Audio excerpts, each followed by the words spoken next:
আসসালামু আলাইকুম রহমতুল্লাহি ওবারাকাতুহু। আমাদের বর্তমান বাংলাদেশের পরিস্থিতি, ইনস্ট্যান্ট যে পরিস্থিতি, যেই পাসিং টাইম, সেই মুহূর্তে দুটি দিক লক্ষ্য করা যাচ্ছে।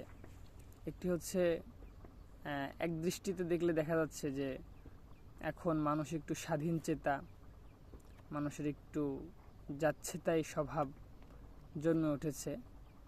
কেমন যেন দেখা যায় যে যখন কেউ কোনো এলাকা বা জমি দখল করে, সে যেমন সেই স্থানকে যেভাবে খুশি সেভাবে ইউজ করতে চায়, চাষ করতে চায় বা নিজের হ্যান্ডে রাখতে চায়, হাতে রাখতে চায়, তেমন একটি, অর্থাৎ মানুষ একটু জেল থেকে বেরিয়ে আসা বা খাঁচা থেকে মুক্ত হওয়া এমন একটা ফিল অনুভব করছে বা তার কাজের মাধ্যমে প্রকাশ করছে।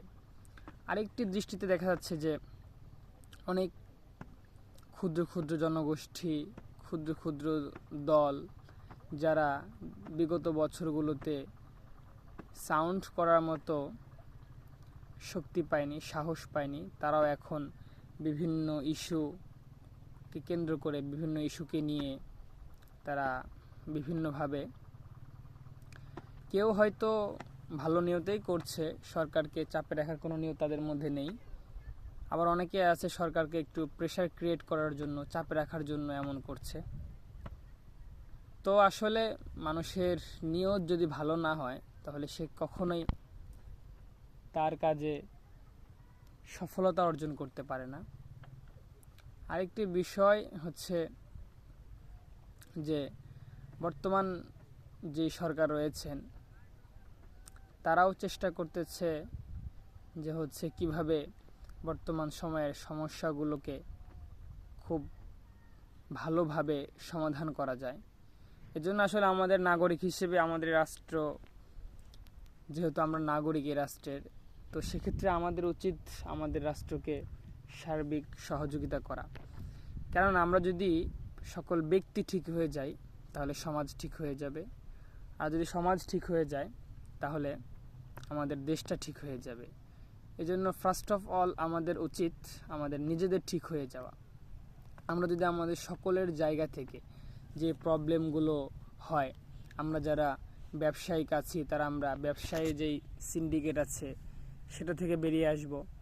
আমরা যারা বিভিন্ন চাল ব্যবসায়ী আছি, যারা গুদামজাত করে রাখা, সংরক্ষণ করে রাখা, এই একটা সিন্ডিকেট নিয়ে কাজ করে, তারাও যদি আমরা আমাদের জায়গা থেকে কাম ব্যাক করি, আমরা যে জেনারেল যেটা অবস্থাতে চলে আসি, তাহলে এদিক দিয়ে আমরা আমাদের রাষ্ট্রের জন্য গুরুত্বপূর্ণ কন্ট্রিবিউশন রাখতে পারব।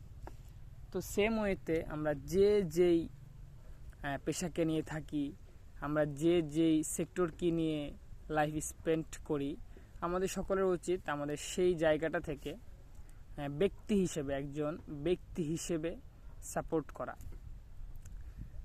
দ্যাটস ওয়াই আমরা যদি এভাবে না করি, আসলে শুধু রাষ্ট্রের আইনের দ্বারা, নিয়মের দ্বারা কখনোই একটা পুরো সংগঠন, একটা পুরো দেশকে কন্ট্রোল করা বা আয়ত্তে রাখা খুবই কষ্ট হয়ে যায়। এটা আপনি আপনার যদি পরিবারকেই দেখেন, আপনার পরিবারের মধ্যে ফর এক্সাম্পল 7 or 8 মেম্বার্স আছে, ঠিক আছে? তো তারা যদি সকলেই আলাদা আলাদা দৃষ্টিভঙ্গি নিয়ে থাকে, তাহলে কিন্তু ওই সংসারের মধ্যে, ওই ফ্যামিলির মধ্যে যেই পিওর যেই শান্তিটা, সেটা আসে না।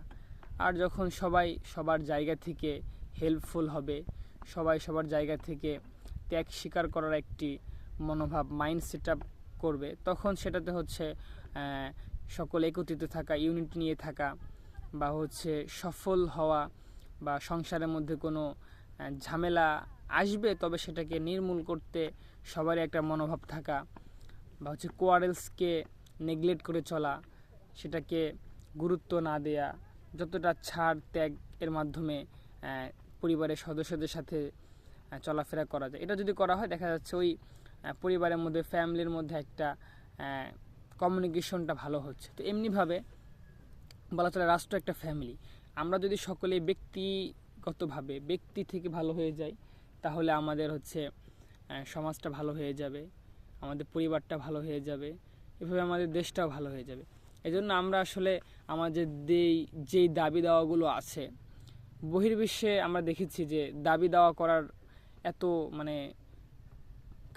খারাপ পদ্ধতি নেই আসলে আমাদের দেশে, যে কিছু হলেই দাবির জন্য আগে মাঠে নেমে পড়া। ঢাকা শহরে এটা বেশি হয়, যানবাহন অচল করে দেওয়া, রাস্তাঘাট ব্লক করে ফেলা, এই জিনিসটা আসলে হয়। তারপরেও যেহেতু যে বললাম যে সবারই একটা মানে স্বাধীন চেতা ভাব চলে আসছে, যার দরুন যে কেউ চাইলে যে কোনো আন্দোলন, যে কোনো দাবি, যে কোনো সেক্টরের লোক তারা হচ্ছে দাবি করছে এবং তারা একবারে রাজপথে সশরীরে নেমে পড়ছে। আসলে আমাদের দেশটা যে এখন মানে বাংলাদেশ, স্বাধীন বাংলাদেশ 0.2 এর একটা যৌক্তিকতা আছে। দেখেন, আমাদের বৈষম্য বিরোধী ছাত্র আন্দোলনের যেই আহ্বায়ক হাসনাত আবদুল্লাহ ভাই, তিনি একদিন বলেছিলেন যে আপনারা যে আমাকে আমার মেসেঞ্জারে না তো আমার কমেন্টে গালি দেন না, আমরা এই গালিটার জন্য আন্দোলন করেছিলাম। তো তার কথার একটা যৌক্তিকতা পাই। এর আগে আমরা ইতিপূর্বে দেখেছি যে সাইবার আইন বা বিভিন্ন আইনের মাধ্যমে কারো ব্যাপারে কোনো কমেন্টস করলে বা হচ্ছে নিজের যদি কোনো অভিব্যক্তি প্রকাশ করা হতো, অপিনিয়ন এক্সপোজ করা হতো, সেক্ষেত্রে হচ্ছে সেই ব্যক্তিটির উপরে অ্যাটাক আসতো, সাইবার কী যেন মামলাগুলো হতো। তো এই জিনিসটা থেকে কিন্তু এখন এটা মুক্ত আছে, খালি আছে। তো এটা একটা স্বাধীনতা, আপনি যাকে খুশি তাকে সমালোচনা করতে পারতেছেন। সমালোচনা করা তো অত্যন্ত গুরুত্বপূর্ণ একটি বিষয়, তারপরেও সমালোচনা করার পূর্বে নিজেকে ঠিক হওয়া দরকার। আর সমালোচনা হতে হবে যৌক্তিক, কোনো দলান্ধ না হয়ে, কারো এজেন্ডা বাস্তবায়ন না করে, শুধুমাত্র মানে প্রকৃত যেই সমালোচনাটা ডিস্ট্রাকটিভ নয় বরং কনস্ট্রাকটিভ ক্রিটিসিজম যেটাকে বলা হয়, সেটা আমাদের করা উচিত। আর এখন আমাদের সকলের স্থান থেকে দেশের জন্য কাজ করে যাওয়া প্রয়োজন, কারণ দেশকে ভালোবাসা ইমানের অঙ্গ। দেশকে যদি আমরা ভালোবাসি তাহলে আমাদের ইমানের পরিপূর্ণতা পাবে। দেশের প্রতি ঘৃণাবোধ থাকা কখনোই কাম্য নয়। আর এমনিতেও দেশের প্রতি ভালোবাসা এটা আমাদের আবেগের জায়গা থাকে, আমরা কখনোই আমাদের দেশের প্রতি ঘৃণা করতে পারি না। তো সর্বোপরি মোরাল অফ দ্য স্টোরি হচ্ছে আমরা সকলেই আমাদের বর্তমান ইন্টেরিয়াম গভর্নমেন্টের কাছে যে দাবি দেওয়াগুলো আছে, এটা ভিন্ন কোনো ওয়েতে, কোনো প্রতিনিধি দল পাঠানোর মাধ্যমে বা কাগজে কলমে স্মারকলিপি দেওয়ার মাধ্যমে বা প্রতিবেদন দেওয়ার মাধ্যমে, এভাবে আমরা ট্রাই করব যাতে তাদের কাছে আমাদের যেই আবদারগুলো আছে সেগুলো পৌঁছানো যায়। অন্যথায় হচ্ছে যদি এভাবে চলতে থাকে, বিভিন্ন সময় বিভিন্ন গ্রুপ, বিভিন্ন টিম, বিভিন্ন সংগঠন এভাবে যদি দাবি দেওয়ার জন্য সরকারের সাথে একেবারে শত্রুতাপূর্ণ একটা পরিবেশের সৃষ্টি করে, সেটা আসলে কখনোই কাম্য নয়। আর আমাদের ইন্টারিম গভর্নমেন্টের মধ্যে যারা আছেন তাদের মধ্যেও কিছু লোক আছেন তারা হচ্ছে প্রশ্নবিদ্ধ। আসলে আমরা জানি না যে কাদের মাধ্যমে তারা নিয়োগ পায়। তারপরেও যেহেতু আমাদের ওখানে ভরসার কিছু মানুষ আছেন, আসিফ ভাই, নাহিদ ভাই সহ কিছু বুদ্ধিমান লোক আছেন, আমরা মনে করি তারা যে সমস্যাগুলো আছে সেগুলো খুব দ্রুতই সমাধান করবে এবং জনগণের চাওয়া এবং এই 2024 জুলাই আগস্টের যেই গণ অভ্যুত্থান, এটাকে যারা লালন করে, যারা ধারণ করে, যারা এটাকে বুকে হৃদয়ে লালন করে, এমন লোকদেরকে তারা হচ্ছে পজিশনগুলোতে বসাবে।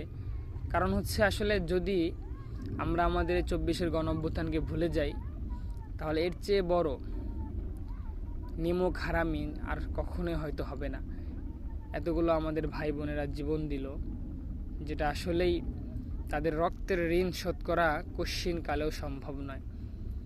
আর যে ফ্যাসিবাদ, যে ফ্যাসিজম, যে ফ্যাসিস্টদের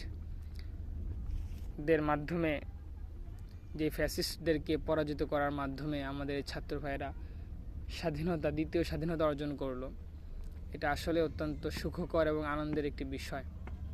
এই স্বাধীনতাকে আমাদের লালন করতে হবে।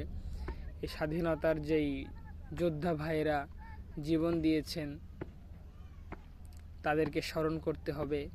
তাদের জন্য বিভিন্ন বইয়ে লেখালেখি সহ যাবতীয় যেই ওয়েতে তাদেরকে নিয়ে কাজ করা যায় সব কিছুতেই কাজ করতে হবে।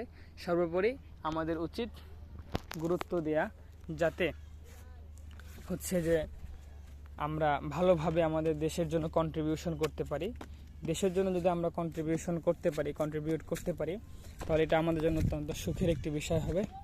ইনশাআল্লাহ আমরা সবাই আমাদের সবার জায়গা থেকে দেশের জন্য কাজ করে যাব। খোদা হাফেজ।